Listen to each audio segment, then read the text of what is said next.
Bonjour à tous, bienvenue sur Conscience TV. J'ai l'immense plaisir de recevoir dans cette émission consacrée au bien-être Florence Oliver. Bonjour Florence. Bonjour Stéphane, merci de votre accueil. Avec grand plaisir, nous allons aborder aujourd'hui différentes facettes de l'accompagnement vers un mieux-être durable. Il faut rappeler que Florence, vous êtes thérapeute énergétique et coach de vie et que vous utilisez une approche holistique pour aider chacun à retrouver son équilibre. C'est bien ça? Oui, exactement, c'est tout à fait ça. Le but est de pouvoir justement aider les consultants dans la globalité, cœur, âme, esprit, donc le corps, l'âme et l'esprit. Alors, nous allons entamer le premier chapitre de cette émission qu'on va, dans un premier temps, dédier au magnétisme et aux thérapies énergétiques. Et pour commencer, parlons du magnétisme.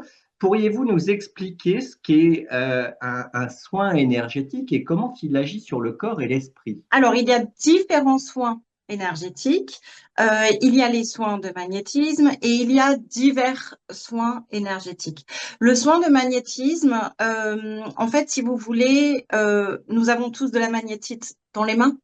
Cette magnétite, en fait, elle va se développer ou pas, ou on va souhaiter la développer ou pas, comme n'importe quel corps de métier, comme n'importe, par exemple, on peut avoir envie, imaginons, je suis avocate, j'ai envie d'aller, comment dire, défendre des gens qui en ont besoin, et j'ai le diplôme pour, et j'ai tout ce qu'il faut pour, et j'ai les compétences pour, ou alors j'ai vraiment envie d'aider les gens mais finalement, je ne souhaite pas aller vers cette voie-là. Et bien donc, le magnétisme, c'est ça en fait. Cette magnétite, on l'a tous dans les mains. Moi, mon souhait a été vraiment de la développer. Et qu'est-ce que c'est cette magnétite? Bah, c'est tout simplement de l'électricité que nous avons dans les mains. De la microélectricité, des décharges en fait, micro qui viennent de notre cerveau et qui descendent dans nos mains. C'est une énergie, je dirais donc, qui impulse en fait la ressource de guérison. On va dire que, contrairement à d'autres thérapies énergétiques, cette énergie vient finalement de moi, ok, de mes mains. D'autres thérapies énergétiques viennent plutôt, bah, je vais être canal et je vais aller canaliser cette énergie que je vais transmettre par mes mains. Il semble d'ailleurs que scientifiquement, le magnétisme commence à être reconnu. J'en parlais assez récemment avec une autre personne magnétiseur qui évoquait avec moi ce qu'on appelle les biophotons. Je ne sais pas si vous en avez entendu parler, Florence, et qui mettent en évidence justement l'aspect magnétisme du corps et cet échange d'énergie entre plusieurs personnes.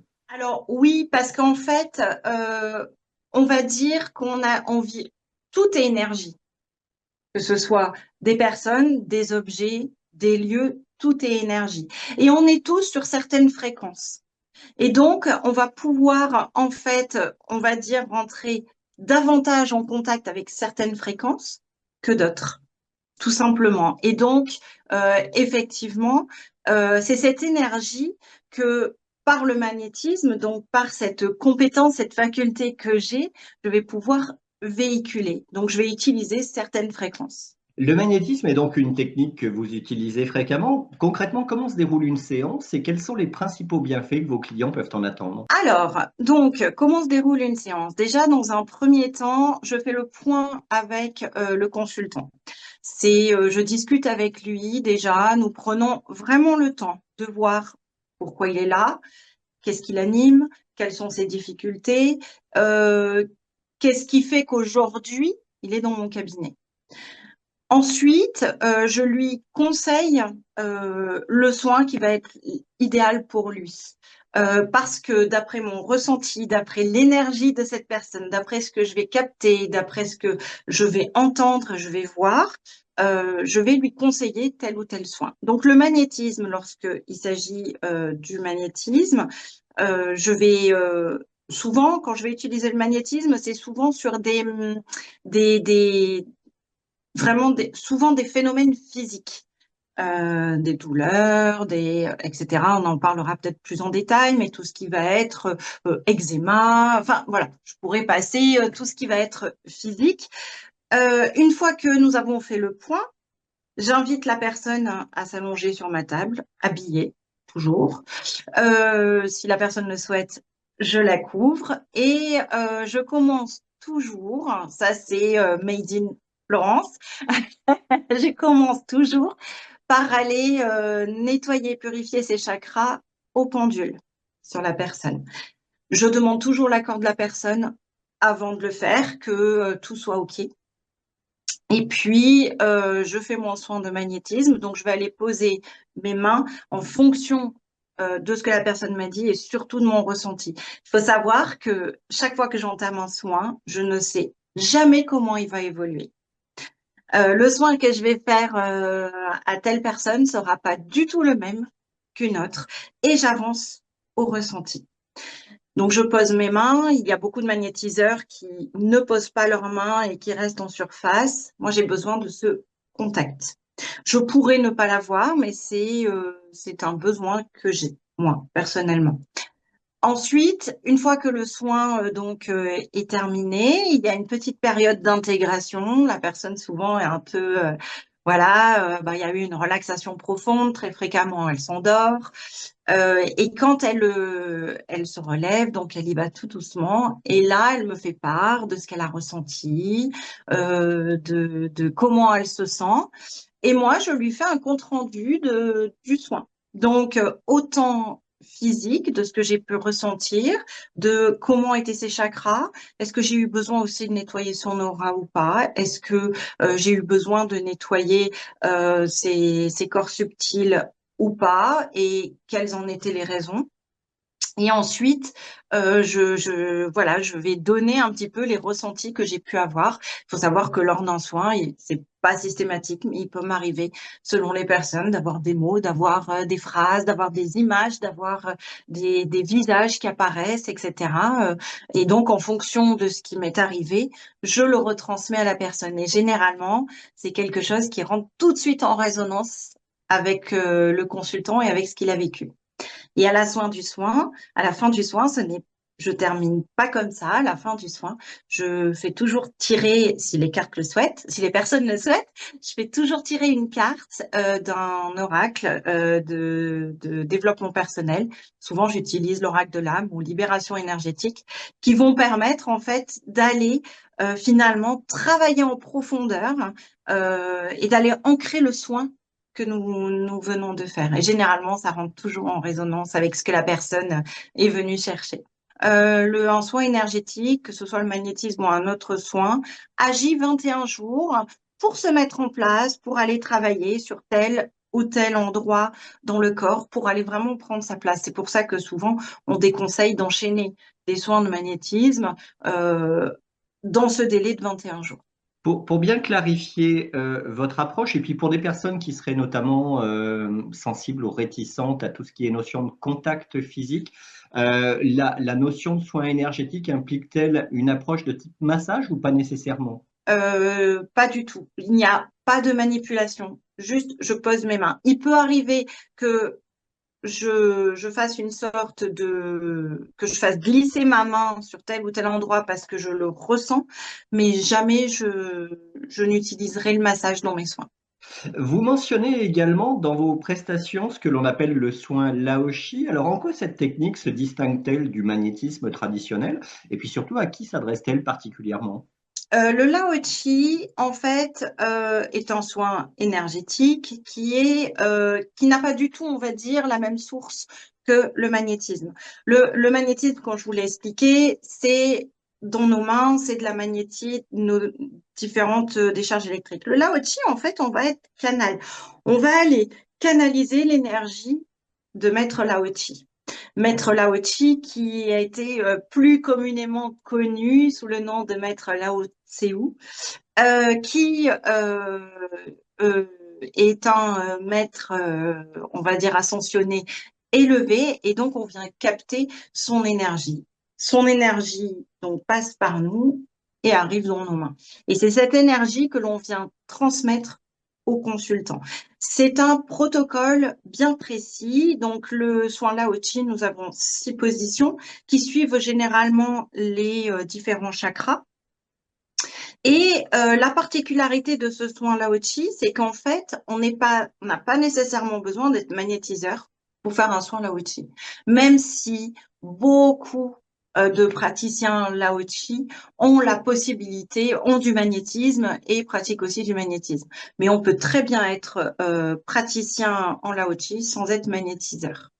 Pour les personnes qui seraient amenées à faire une confusion, le Lao-Chi est quelque peu différent des soins Reiki notamment? Tout à fait, parce que je dirais que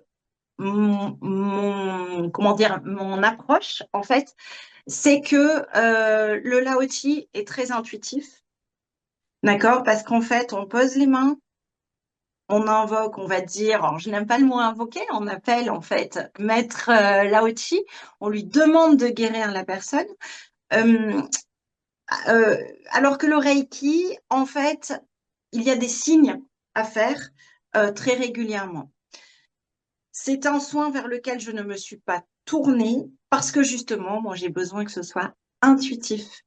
Le fait d'avoir des signes, pour moi, c'est quelque chose de trop protocolaire, trop défini, trop, voilà, ça ne me correspond pas.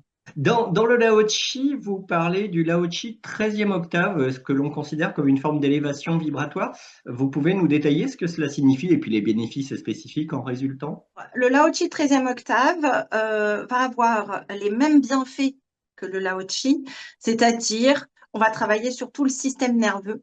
Donc, tout ce qui va être trouble du sommeil, angoisse, burn-out, anxiété, deuil, tout ce qui est difficulté de canaliser ses émotions, par exemple. Enfin, tout ce qui est en lien avec les émotions, on peut travailler aussi sur le cardiovasculaire. Euh, pour ma part, on dit souvent que le Lao-Chi vient travailler sur les douleurs. Pour ma part, ce n'est pas forcément le Lao-Chi que je vais utiliser pour gérer les douleurs. Donc, le Lao-Chi 13e octave, on vient traiter les mêmes choses. Sauf que le Lao-Chi 13e octave, on ne va pas appeler maître Lao-Chi, on va être canal et on va être en lien avec les êtres de lumière qui sont les archanges, qui sont des maîtres ascensionnés, plusieurs maîtres ascensionnés. On va être en lien avec le monde angélique, en fait. Euh, J'utilise moins le Lao-Chi 13e octave, déjà parce que c'est un soin qui est moins connu. Euh, Tout simplement, je vais vous donner la raison, tout simplement parce qu'il y a 2 signes à faire. Donc, je le fais quand vraiment les personnes me le demandent et selon ce dont elles ont besoin, je vais les orienter plus vers le Lao-Chi 13e octave parce que il va être vraiment encore plus puissant que le Lao-Chi, même, alors que le Lao-Chi est déjà un soin très puissant. Mais c'est vrai que c'est un soin que j'utilise un petit peu moins. Dans votre approche, vous mettez également l'accent sur l'harmonisation des chakras. Quel rôle joue-t-il dans le bien-être général et comment vos soins contribuent-ils à cet équilibrage? Les chakras, on va dire, nous avons de nombreux chakras, mais nous en avons 7 principaux. Ces chakras, en fait, vont partir du sommet du crâne jusqu'au coccyx et ils vont constituer une ligne énergétique tout le long de notre colonne vertébrale. Sachant que chaque chakra va correspondre à un disque énergétique. Ce disque énergétique tourne, ok? Et ces chakras sont alignés. Lorsqu'un chakra est en sous-efficience ou en surefficience, ce chakra, en fait, va venir désorganiser finalement et le corps physique et les corps subtils. Par exemple, je vais prendre le chakra du plexus solaire qui se trouve au niveau donc de l'abdomen. Ce chakra-là, en fait, va être relié à tout ce qui est système digestif, les reins, etc. Donc, un chakra du plexus solaire qui va être finalement désorganisé va pouvoir potentiellement en fait déclencher des problèmes digestifs. Ça, c'est sur un aspect physique.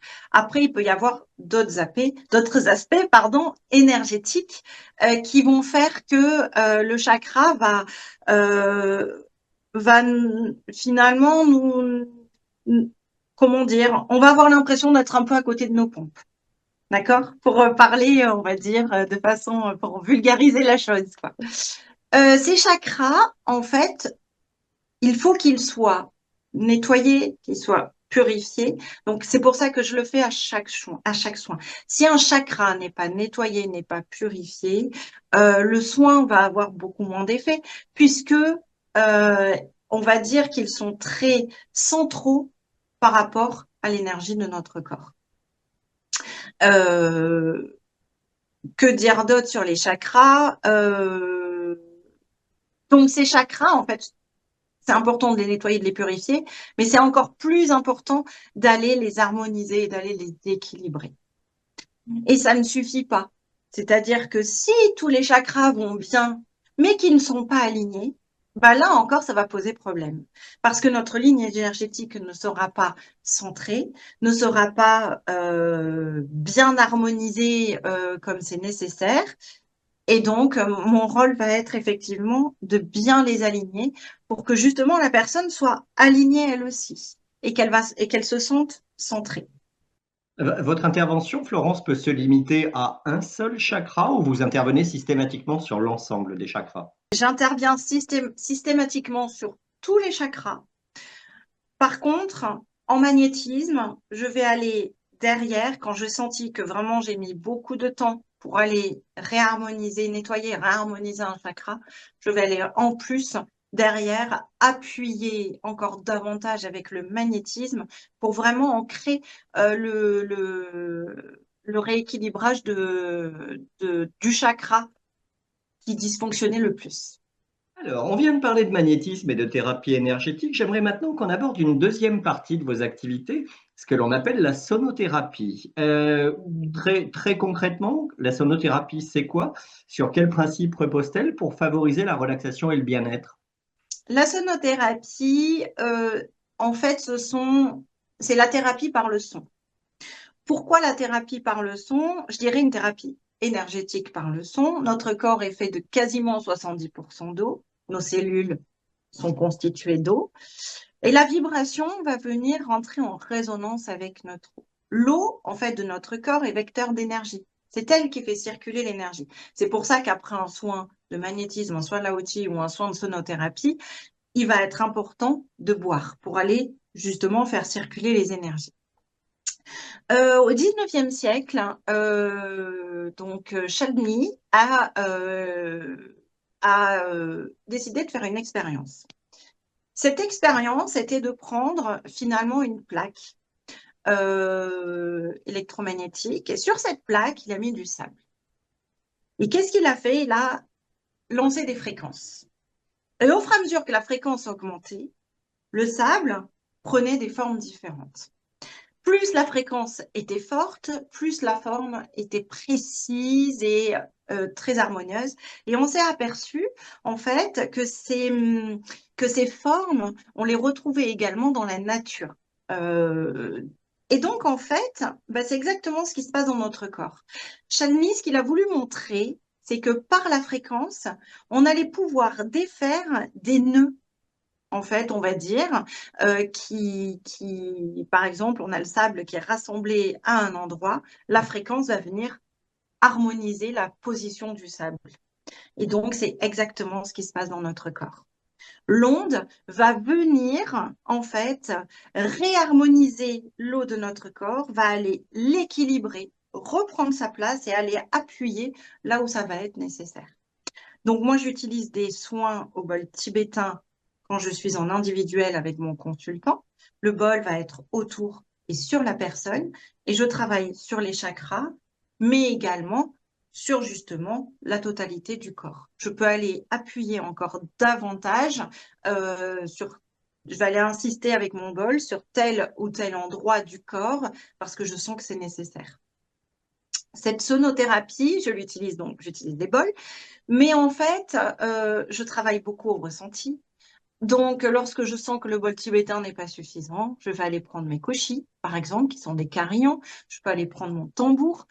Voilà, ça va dépendre un petit peu de ce que je constate et de ce que la personne va venir travailler. Là encore, c'est un soin vraiment personnalisé. Même si à la base, je suis un protocole bien précis.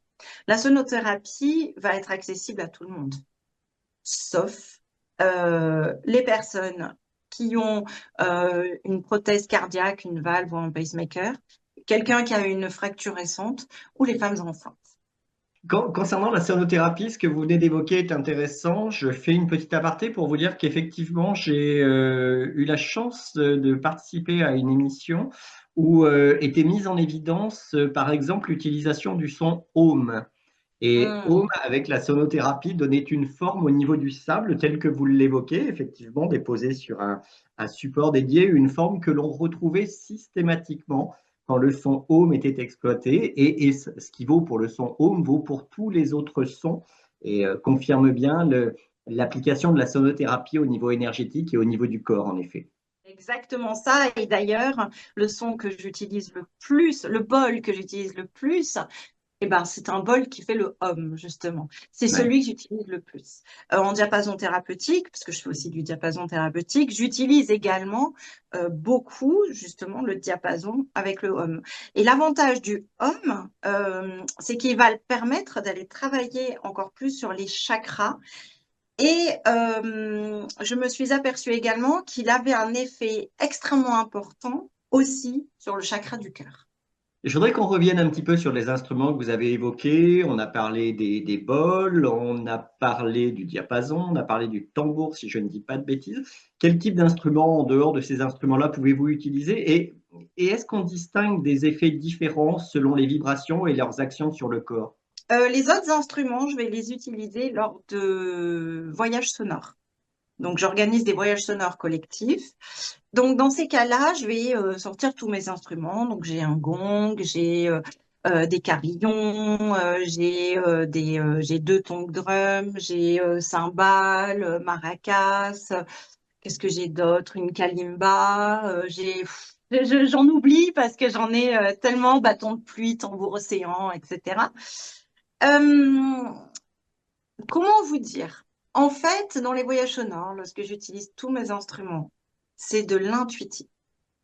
Pourquoi? Parce que l'énergie du groupe ne va pas être la même qu'un autre groupe. Et donc, il y a toujours un ressenti. Alors, je vais commencer toujours par une relaxation pour pouvoir vraiment apaiser, détendre, mettre les personnes, justement, commencer à mettre les personnes un peu dans un état de conscience modifié pour vraiment avoir cette relaxation profonde. Et là, les instruments vont arriver. Là où je ne dérogerai jamais, c'est que je commence toujours par les bols tibétains, toujours. Mes voyages sonores commencent toujours par les bols tibétains parce que c'est une résonance qui est profonde, c'est une résonance qui dure longtemps et qui permet d'aller travailler sur les différents chakras, justement. Et après, au fur et à mesure, en fonction de ce que je ressens, je vais aller utiliser tel ou tel instrument tout au long du voyage sonore.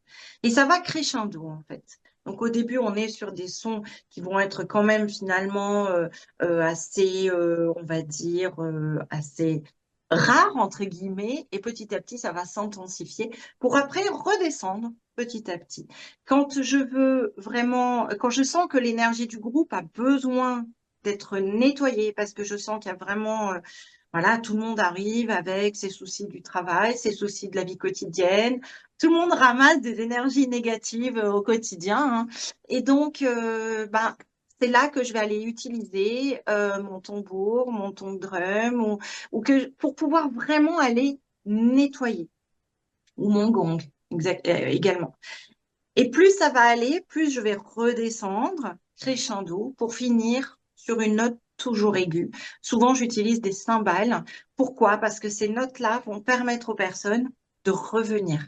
Donc, je les préviens toujours au début du voyage sonore que quand elles entendront 3 fois le son de la cymbale, c'est que ce sera le moment de revenir, en fait. Et donc là, comme ça, elles émergent petit à petit. Je laisse tout le monde revenir tranquillement.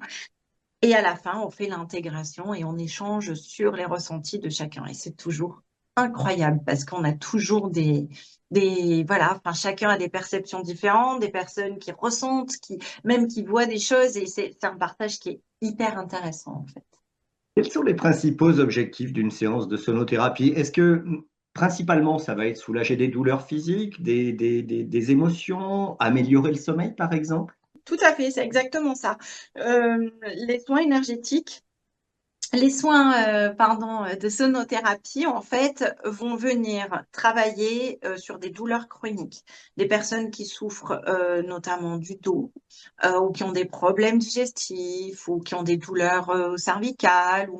Le bol tibétain et la sonothérapie ou le diapason thérapeutique, on va dire plus précisément, vont être des instruments qui vont venir travailler en profondeur ces aspects-là. Donc, on arrive vraiment avec ces instruments-là, avec les ondes, avec les vibrations sonores, à aller gérer ces douleurs-là parce qu'on vient défaire des nœuds énergétiques. On vient assouplir musculairement aussi le corps. D'autre part, en fait, on travaille sur le système nerveux. Pourquoi? Parce qu'on induit finalement une relaxation profonde. Et c'est cette relaxation profonde qui va permettre aussi le lâcher prise. Souvent, les personnes, elles sont dans le contrôle, elles ont beaucoup de mal à lâcher prise et ça permet en fait de les faire souffler, de poser. Donc, on vient travailler aussi bien émotionnellement que sur des problématiques physiques. Je travaille beaucoup sur le burn-out avec les instruments. On a évoqué tout à l'heure les contre-indications éventuelles auprès de certains types de personnes ou de situations, notamment les femmes enceintes par exemple, ou personnes qui auraient un pacemaker, si je ne dis pas de bêtises. À l'opposé, est-ce qu'il y a des situations pour lesquelles la sonothérapie est particulièrement recommandée? Ça va être recommandé pour toutes les personnes qui ont vraiment besoin de lâcher prise, qui ont vraiment besoin aussi de moments à elles.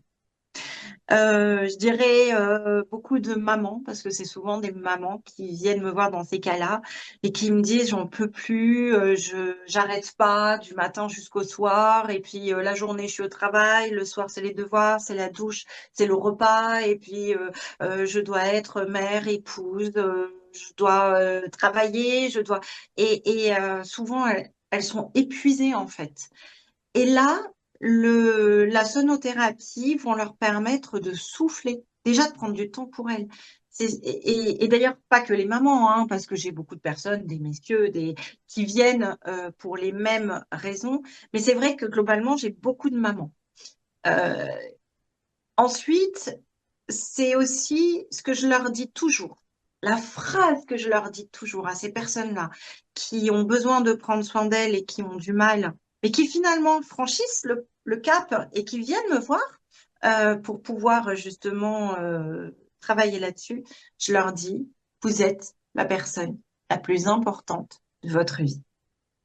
À partir du moment où vous avez intégré que vous êtes la personne la plus importante de votre vie, et que ça y est, vous savez que vous, vous priorisez, et bien là, vous pourrez être disponible pour les autres.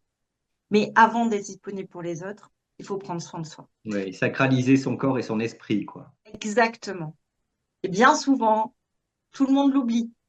Moi y compris, hein, je suis humaine, hein, donc il y a des moments où effectivement, hop, je pose, stop, on arrête tout. Voilà, je suis la personne la plus importante de ma vie. Si je veux être présente pour mes consultants, si je veux être présente pour ma famille, et ben voilà, il faut que j'en reprenne conscience aussi. Comment les vibrations sonores peuvent-elles stimuler la circulation énergétique? Tout à l'heure, on a évoqué les chakras et justement les harmoniser en complément de vos autres approches. La sonothérapie, en fait, on va dire, est un vecteur d'énergie. Pourquoi? Parce qu'elle émet des ondes, elle émet des vibrations. Selon comment on va taper sur le bol, selon comment on va... la maillotche que je vais utiliser, par exemple, je peux très bien utiliser une maillotche qui va être très importante pour avoir un son grave, qui, lui, ce son va être un son qui va ancrer. C'est un son d'ancrage qui va permettre à la personne, hop, de remettre les pieds sur terre, en fait, d'être bien ancré à la terre. C'est un son également qui va venir travailler sur le chakra du cœur. Je rebondis donc sur le dont on parlait tout à l'heure. Ce son grave, souvent, c'est le son qu'on va utiliser pour ces raisons-là, justement. Ensuite, on va avoir des bols qui vont être plus axés en fait sur les autres chakras. Ils vont avoir des notes qui vont être différentes. Généralement, mes bols sont souvent en fa et en sol. Pourquoi? Parce qu'en tant que thérapeute, on vibre en fait une certaine vibration. Et moi, j'ai besoin de sons qui sont souvent en adéquation avec le chakra du cœur. Pourquoi? Parce que le chakra du cœur, c'est le siège de l'âme, en fait. Et ce chakra du cœur, en fait, s'exprime. Lorsque j'utilise des bols, ces bols, en fait, ils vont venir aider les personnes, rentrer en vibration avec elles. Mais finalement, quelque part, qui est-ce qui active ces bols? C'est moi, avec finalement toute ma compagnie de guides, etc., qui sont là. Et donc, en fait, c'est comme ça que je choisis mes bols et que je vais les utiliser pour réharmoniser l'énergie dans le corps. Comme je le disais, une fois que la vibration et le son rentrent dans le corps, c'est l'eau qui va permettre en fait de faire véhiculer en fait ce son et donc rééquilibrer et aller mettre aux endroits nécessaires en fait l'énergie qu'il faut. Le corps est super fort, il est super, on va dire, il est super intelligent et arrive à se réguler grâce aux vibrations. Et les chakras vont être régulés grâce au bol. Pourquoi? Parce que chaque bol, donc, va avoir une note. Cette note va rentrer en résonance avec tel ou tel chakra. Et c'est comme ça que l'on va pouvoir harmoniser tous les chakras. Donc, lorsque je fais un soin énergétique pour travailler les 7 chakras, je travaille avec 7 bols. Quand on évoque la sonothérapie ou les soins énergétiques, votre public peut tout autant être, par exemple, des adolescents ou des étudiants en phase d'examen, par exemple, stressés, pour lesquels vous pourriez intervenir? Tout à fait, bien sûr. J'ai tout type de personnes qui viennent me consulter. En sonothérapie, je commence, on va dire, à partir de l'âge de 3 ans, pas avant, parce que j'ai besoin aussi que l'enfant soit conscient de ce qui se passe et puisse supporter, en fait, d'avoir un bol sur lui ou qu'il comprenne. Si l'enfant ne comprend pas, euh, que ça l'impressionne ou ça m'est jamais arrivé, mais je vais lui présenter la chose, je vais lui montrer, je vais lui faire manipuler le bol, etc., pour qu'il comprenne ce que c'est, en fait. Ça, c'est donc pour tous les âges, et notamment, effectivement, vous avez mis l'accent dessus sur les préparations aux examens. Lorsqu'on prépare un examen, on est en situation de stress, on perd son ancrage très fréquemment parce qu'on est tellement inquiet, tellement angoissé qu'on n'est plus recentré et on n'est plus ancré. Et donc, les bols vont permettre vraiment de venir, on pose les valises, on pose les bagages, on s'ancre, on prend du temps pour soi et on se détend. Je dirais que ça agit sur ce genre de choses parce que la sonothérapie est une forme d'hypnose. Et que l'hypnose ericksonienne est alors je fais le lien avec l'hypnose ericksonienne, est une hypnose qui est très performante justement pour préparer aux examens. En dehors de la sonothérapie, je vais utiliser les soins énergétiques sur tout type de personnes, que ce soit de bébés à retraités, voilà, j'ai pas de limite d'âge en fait. Euh, j'ai récemment eu un bébé qui est venu, un bébé de 7 mois. C'était la première fois. Et en fait, c'est un truc de dingue. C'est un truc de dingue parce que les bébés sont tellement réceptifs, tellement, voilà. Et c'était la première fois. Et j'ai ressenti que je pouvais le faire. Alors, faut savoir que lorsque je fais un soin énergétique, je demande toujours l'autorisation à mes guides de pouvoir faire un soin. Et donc là, j'ai eu l'autorisation de faire ce soin sur ce bébé.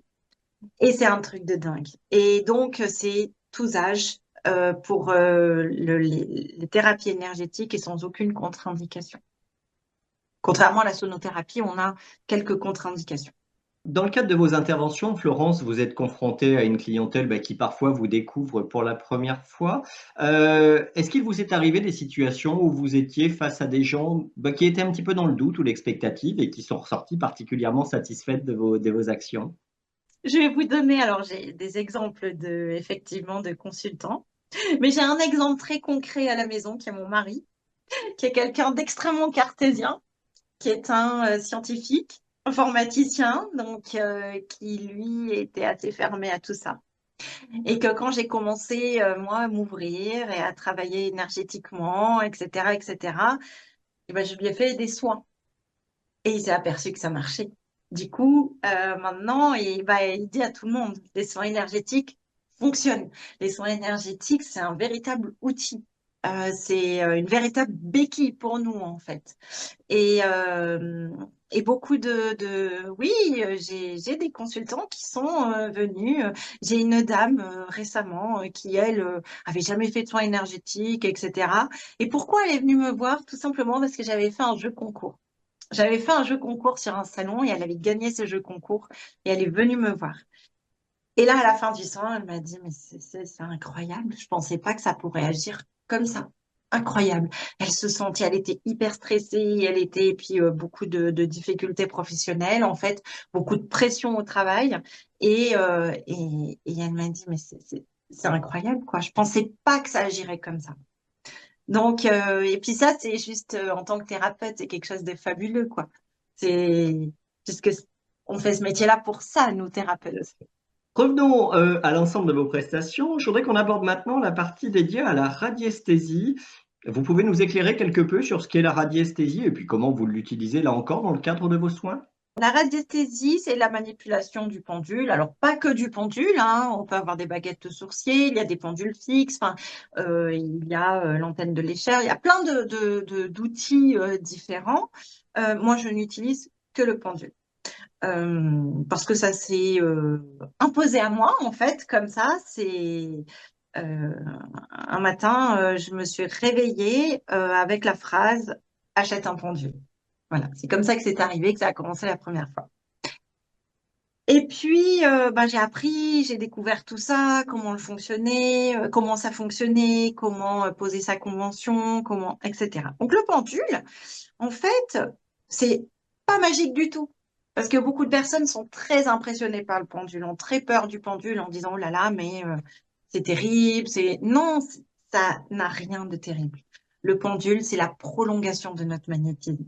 Le pendule, en fait, est manipulé par notre finalement inconscient et puis notre cerveau qui envoie des micro décharges électriques en fait qui viennent manipuler, enfin qui viennent permettre à notre pendule de bouger.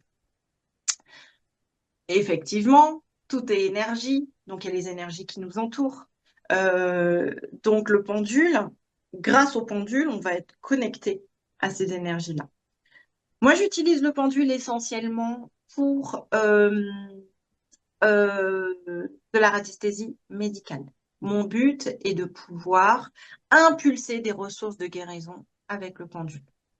Donc, en fait, je peux très bien travailler aussi bien sur la personne quand elle est là, sur ses chakras, sur son aura, etc., comme je vous en parlais. Mais je peux faire aussi des soins à distance avec le pendule. Pourquoi? Parce que nous, thérapeutes, on est canal. Et quand j'emprunte ce canal, ça veut dire que je peux aller atteindre donc une personne qui peut être à des milliers de kilomètres.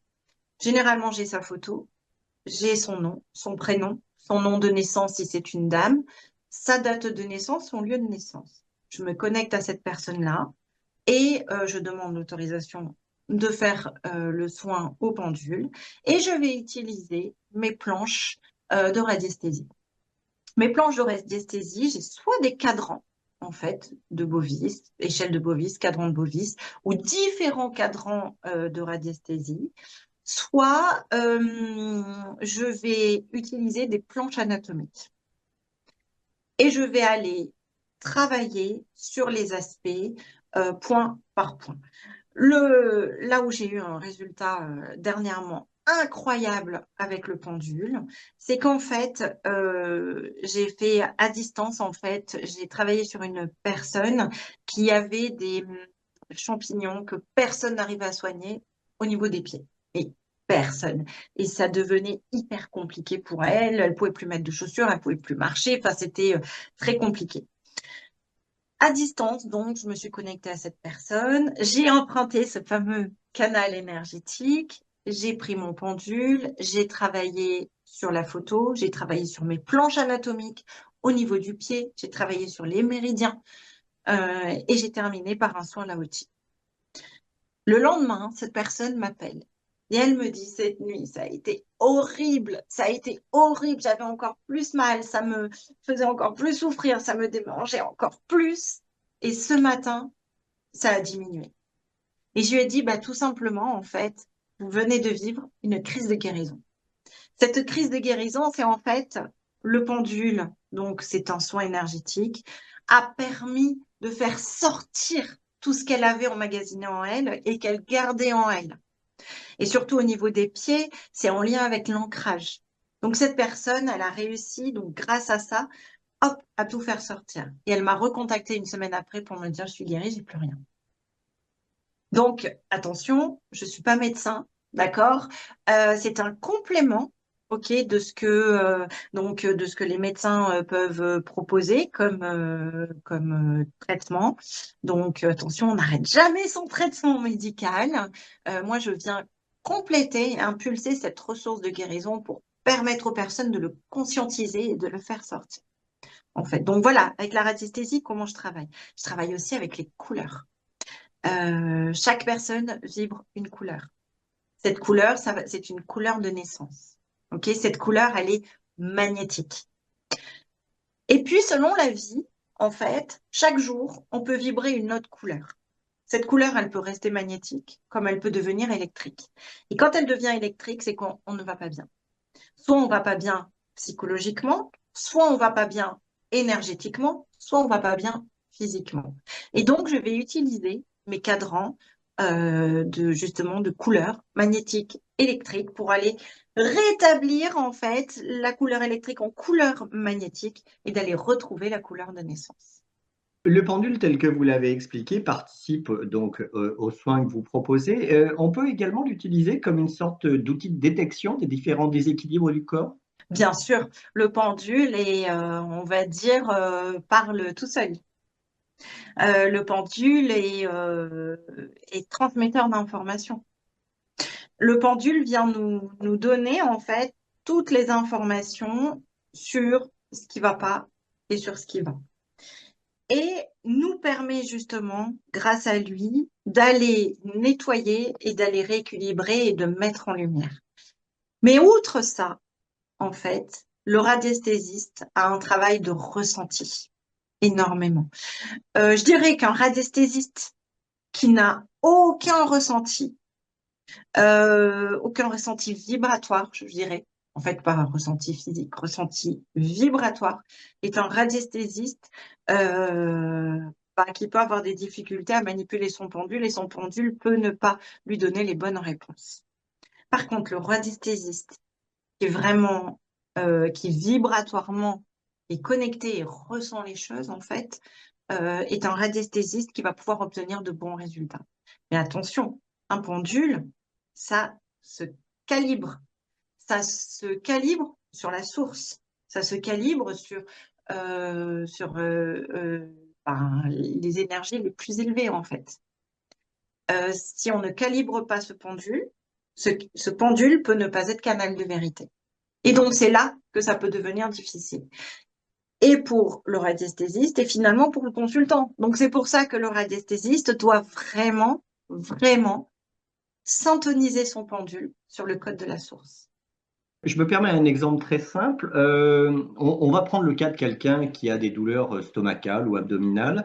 Est-ce que le pendule peut finalement détecter que l'origine du mal n'est pas nécessairement physiologique, mais plutôt somatique? Pour moi, si on va creuser avec les planches à distance, si on va creuser avec les planches, on va aller poser des questions. On travaille en entonnoir, hein, je travaille toujours en entonnoir et je vais aller poser les questions pour arriver, hop, à la réponse finale et savoir quelle est l'origine. Donc, si on va pouvoir savoir si l'origine est somatique. OK? Mais ça peut être autre chose. On peut avoir aussi une origine énergétique. Le pendule va nous le dire grâce au cadran. Et ça, c'est quelque chose que je vais utiliser pour les soins de radiesthésie à distance. Par contre, quand j'ai la personne devant moi, je vais aller travailler, comme je vous le disais au départ, avec mon pendule. Je vais aller, si je ressens qu'effectivement, il y a quelque chose qui ne va pas sur, par exemple, au niveau de l'estomac, reflux, peu importe, douleur, etc., ulcère, etc., le pendule va me le dire. Et moi, magnétiseuse, là, je vais utiliser mes mains et c'est là que je vais pouvoir aller travailler dessus. Et c'est là que je vais ressentir si ça vient que de l'estomac ou si ça vient d'ailleurs. Je voudrais qu'on revienne sur les bienfaits concrets pour vos clients. Objectivement, qu'est-ce qu'ils ressentent? Et alors, j'imagine que c'est très individuel, mais sous quel délai? Est-ce que pour certains, c'est immédiat? Est-ce que pour certains, ça peut mettre une semaine, voire plus? Comment, concrètement? Chaque personne est différente, donc chaque personne va intégrer et ressentir le soin différemment. Il y a des personnes qui, à la fin du soin, ressentent pas trop. Elles vont se sentir apaisées, mais elles ressentent pas trop de choses, en fait. Et puis finalement, au bout du temps, au bout de quelques temps, elles m'envoient un petit message. Ah bah écoutez, je suis contente parce que ça y est, j'ai retrouvé le sommeil. Ça a mis un peu de temps, mais j'ai retrouvé le sommeil, etc. Donc oui, ça peut prendre un petit peu de temps. Pourquoi? Parce qu'un soin vient euh, travailler, se mettre en place pendant 21 jours. Et puis, il y a des personnes qui ressentent instantanément, qui se lèvent de ma table, qui disent waouh, j'ai plus mal au dos, j'avais mal au dos et j'ai plus mal au dos. Des personnes qui ont des problèmes digestifs et qui me disent bah non, j'ai plus mal. Et récemment, j'ai eu une jeune fille qui venait en fait pour un grosse anxiété, stress, etc. Et puis qui venait pas pour ça, mais qui toussait en fait. Elle toussait beaucoup. Et elle avait beaucoup de l'air, c'était difficile pour elle. Et en fait, elle me l'avait pas demandé, mais j'ai ressenti le besoin qu'il fallait aller travailler sur ses poumons. Et à la fin du soin, elle m'a dit, mais c'est incroyable, je tousse plus. Donc oui, il y a des personnes chez qui ça va être immédiat, des personnes chez qui ça va pas l'être, et des personnes chez qui il va falloir plusieurs soins aussi. Pourquoi? Parce que parfois, il y a des problématiques qui sont vraiment ancrées, qui sont vraiment profondes et qui ne sont pas qu'en lien avec ce que l'on ressent aujourd'hui. Ça va être également en lien avec des mémoires transgénérationnelles. Ça peut être également en lien avec ce qu'on a pu vivre dans d'autres vies. Alors ça, bien sûr, je dis toujours selon les croyances, parce qu'il y a des personnes qui ne croient pas que l'on peut avoir des vies antérieures. Donc ça, je pèse toujours mes mots par rapport à ça, puisque je ne veux pas venir bousculer les personnes qui n'y croient pas. Par contre, ce qui est sûr, c'est qu'on traîne les casseroles de nos ancêtres. Ça, c'est certain. Pourquoi? Parce qu'en fait, hein, bah, quand on est dans le ventre de notre maman, eh bien, on est imprégné de ses cellules. Et puis nous, on lui transmet nos cellules. Et puis nous, quand on va avoir des enfants, on va aller transmettre nos cellules à nos enfants qui, eux, nous transmettent leurs cellules, etc., etc. Et c'est comme ça que finalement, on va avoir des mémoires qui vont véhiculer en fait de mère en fils, de fils en mère, puis enfin, je dirais de père en, comment dire? Oui, de mère en fille, de mère en fils, et puis etc., etc., excusez-moi. Et donc là, on va venir, là, c'est beaucoup plus profond. Et quand c'est beaucoup plus profond, bah, il y a plusieurs séances, en fait, à mettre en place. Vous parlez également de stimuler l'auto-guérison énergétique. Alors, comment la radiesthésie peut-elle favoriser ce processus naturel du corps? Le pendule vient nettoyer. Quand il vient nettoyer, c'est comme si vous vous blessez, puis on tombe. Imaginons, on tombe, on se blesse. On a un peu de poussière, un petit peu, vous savez, de sable sur notre blessure. On va aller nettoyer. Le pendule, il va venir nettoyer la problématique que l'on va avoir de la même façon. D'accord? Sauf que le pendule, il va aller un petit peu plus en profondeur. Il va pas s'arrêter à la cicatrice qui est à l'extérieur. Il va aller nettoyer en profondeur. Une fois qu'il a nettoyé en profondeur, il va nettoyer énergétiquement, bien sûr. Une fois qu'il a nettoyé, qu'est-ce qu'il va faire? Il va envoyer une pulsion, en fait, de lumière, une mise en lumière. Cette mise en lumière, c'est la ressource de guérison que le pendule va envoyer, énergétiquement parlant, toujours. OK? Ce pendule va venir. C'est comme si, une fois qu'on a nettoyé notre plaie, on va aller mettre la crème cicatrisante et hop, c'est guéri, il n'y a plus rien. D'accord? C'est régénéré en fait. Notre peau se régénère. Et bien, ça va être la même chose. Le pendule va venir régénérer, pardon, énergétiquement, va venir régénérer énergétiquement notre corps, va venir régénérer les cellules en profondeur, grâce en fait à ce magnétisme qui passe par le pendule. Abordons maintenant la dernière partie dédiée à vos prestations. Je fais référence à la cartomancie. Alors, un outil que vous utilisez pour accompagner l'épanouissement personnel. Comment les cartes, qu'il s'agisse du tarot ou d'oracle, peuvent-elles devenir un outil précieux pour ce développement personnel? Je vais avoir plusieurs réponses à vous faire.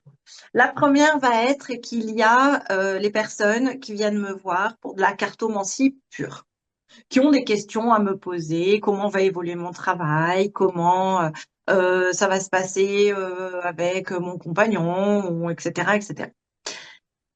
Quand je vais répondre, moi je leur dis toujours, l'oracle, le tarot va nous donner une réponse. Cette réponse, elle peut être oui, elle peut être non, elle peut être je ne sais pas. OK? Euh, Moi, en fait, euh, cartomancienne, je n'aime pas ce mot, mais c'est, voilà, cartomancienne. Je vais plutôt dire guide énergétique, entre guillemets, je préfère.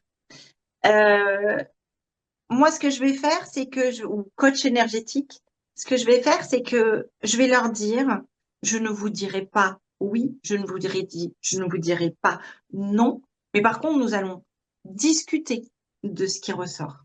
C'est-à-dire que peut-être que les cartes vont nous dire, non, non, attention, stop, on arrête ce travail. Mais moi, je vais pas dire à la consultante, stop, il faut arrêter votre travail. Hors de question. Parce que la personne, elle a son chemin à faire.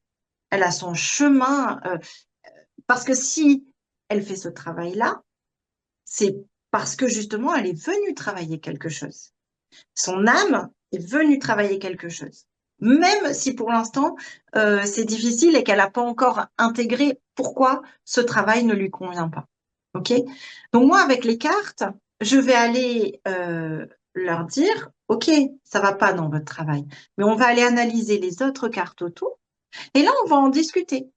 Et on va dire, OK, mais comment vous allez pouvoir améliorer votre situation aujourd'hui? On peut retirer d'autres cartes, on peut analyser donc celles qui sont autour et on va en discuter. Comment on va aller analyser? Donc elle va réfléchir, on va en discuter et je vais également leur donner des outils. Je vais aller chercher dans ma boîte à outils des outils énergétiques qui vont leur permettre en fait de repartir plus forte et de se dire, bon ben voilà, aujourd'hui, ok, ça va pas dans mon travail, je vais le gérer différemment.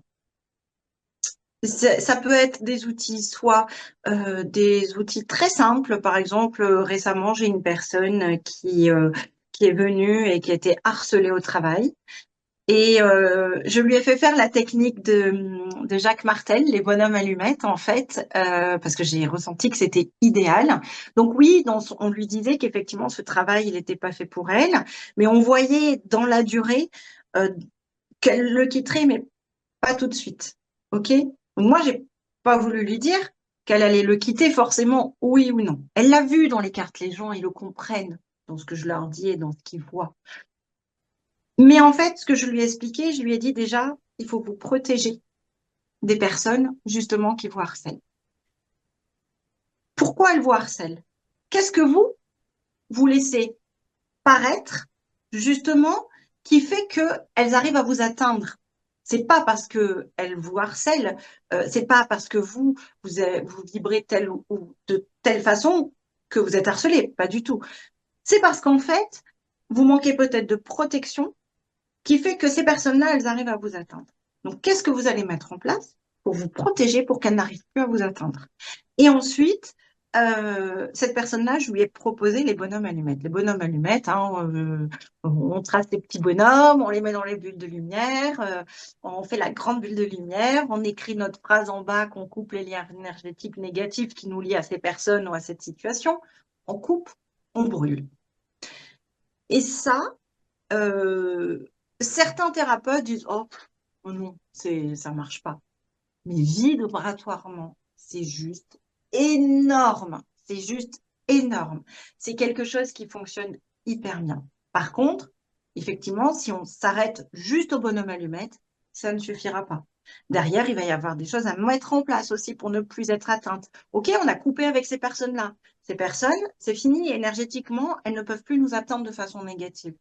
Mais par contre, il va falloir mettre d'autres choses en place pour que ça ne se reproduise pas derrière. Voilà. Et c'est ça que je vais leur donner, en fait, dans mes tirages de cartes. C'est ça que c'est comme ça que j'oriente, en fait, mes guidances. Ce sont des guidances énergétiques. Ensuite, je vais utiliser les oracles de développement personnel pur. Donc là, simplement, la personne me dit pourquoi en fait, systématiquement, je n'arrive pas à maintenir mon travail. Pourquoi est-ce que systématiquement, ma période d'essai n'est pas validée? Ok, je prends les oracles j'ai plusieurs oracles qui permettent d'aller travailler le pourquoi. Je vais aller chercher le pourquoi. Ça permet à la personne d'aller localiser finalement l'origine de cette problématique, savoir d'où ça vient. Est-ce que ça vient d'elle? Est-ce que ça vient justement de la transgénération, des problèmes transgénérationnels? Est-ce que c'est karmique? Est-ce que ça vient finalement de vie antérieure, etc. Est-ce que ça vient de son enfance? Est-ce que ça vient de sa vie adulte? Comment est-ce qu'elle le conscientise? Et le fait d'aller le conscientiser, déjà, c'est une partie du chemin qui est faite en fait. Et après, il y a l'outil derrière qui permet en fait d'aller, solutionner cette problématique. Alors, ça ne va pas tout faire. Toujours est-il que, effectivement, si on lui dit dans ce jeu de cartes qu'il faut qu'elle travaille avec la lithothérapie, la lithothérapie seule, comme ça, n'agira pas. Il va falloir poser une intention sur la pierre qu'on va acheter. Il va falloir qu'on la nettoie, qu'on la purifie, qu'on la recharge. C'était la pleine lune hier, donc toutes les pierres ont été rechargées à la pleine lune. Euh, C'est-à-dire qu'en fait, là encore, je vais donner des conseils, je vais donner des consignes aux personnes pour pouvoir justement se développer et comprendre d'où ça vient, en fait. Bon, alors là, je vous ai donné un exemple sur le pourquoi, mais je pourrais ouvrir un magasin d'oracles avec tous mes oracles et mes tarots. Ce serait trop long de tout passer en revue, bien évidemment. Pour bien résumer, Florence, la cartomancie, si je l'ai bien compris, permet notamment de clairement identifier les blocages qui empêchent une personne d'avancer. C'est exactement ça. Ça permet d'aller identifier l'origine du blocage. Alors, ça peut être c'est toujours passionnant parce que quand je vais prendre un exemple d'une personne en fait qui en fait avait elle se sentait mal, elle était mal au quotidien, elle avait peur de conduire, elle était vraiment pas bien. En fait, il est ressorti que ce blocage qu'elle avait était transgénérationnel et venait de ses arrière-grands-parents qui, eux, n'avaient pas verbalisé, il y avait eu des non-dits et qui avaient finalement occulté la problématique. Et donc, elle a hérité de cette mémoire et ça ressortait comme ça. Et donc, en fait, je lui ai donné des astuces pour pouvoir recommencer à conduire, recommencer, etc. Et c'est une personne aujourd'hui qui arrive même à conduire de nuit. Vous évoquez alors une synergie entre le tarot, les oracles et le développement personnel. Est-ce que vous pourriez nous en dire plus sur cette complémentarité, pardon? Il faut savoir que je peux mélanger tous mes oracles.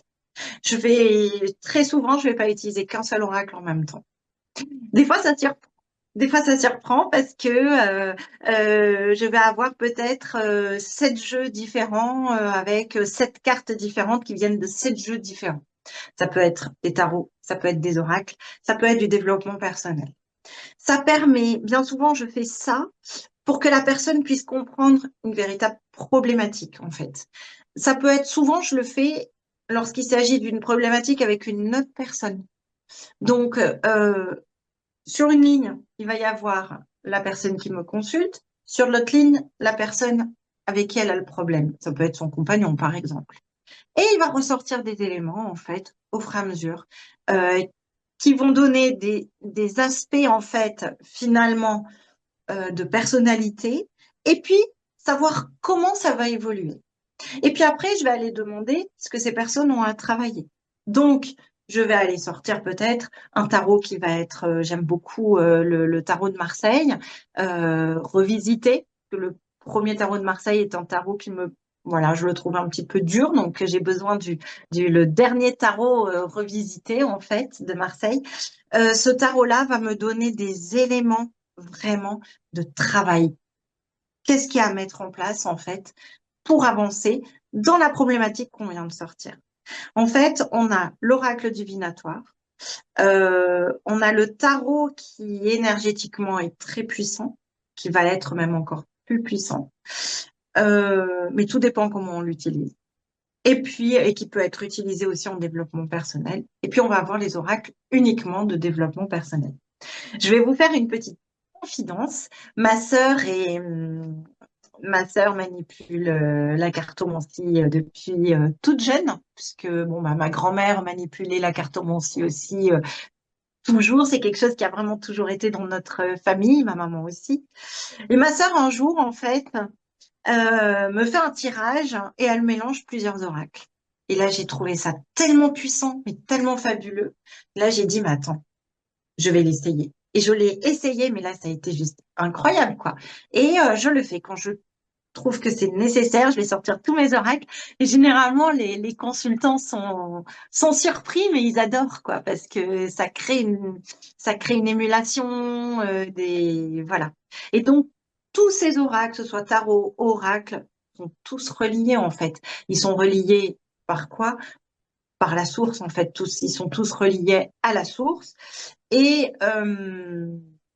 lorsque je vais tirer ces oracles ou ces tarots, je suis tout simplement guidée en fait.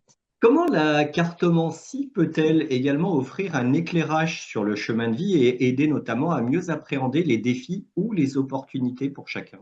C'est un vrai guide, la cartomancie. C'est un véritable guide.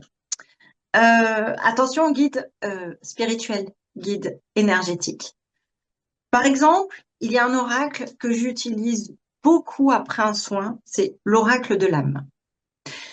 Cet oracle vient nous donner un aspect qui est à travailler et que l'on doit améliorer. Il énonce le blocage, il énonce l'aspect que l'on a à travailler et il nous donne souvent des petites phrases, des mantras qui sont positifs. Chaque fois que j'utilise cet oracle, c'est incroyable, incroyable. Les personnes, ça résonne toujours chez les personnes qui le tirent. Et très fréquemment, c'est un oracle qui fait pleurer les personnes qui le tirent parce que ça vient travailler quelque chose de profond, en fait. Et du coup, ça éveille, ça fait prendre conscience. Et, euh, et ça permet, en fait, d'amener les personnes vers leur chemin de vie. Pour conclure, Florence, la cartomancie peut-elle favoriser l'exploration de l'inconscient et puis la découverte de nos potentiels cachés?